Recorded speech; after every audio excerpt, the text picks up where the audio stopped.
front of me is POCO F4 and today I would like to show you how you can connect it through Bluetooth. Firstly, go into settings and tap on Bluetooth section. Then tap on this switcher next to Bluetooth feature to activate it and just wait for available devices to show. When they do, tap on the chosen one and wait for the pop-up. In order to continue, you need to select pair. Now wait for the other device to accept your connection request, and as you can see after that, my devices were successfully connected.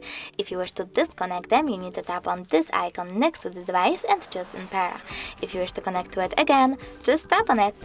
Thanks so much for watching. If you enjoyed this video, don't forget to leave a like, comment and subscribe. Bye!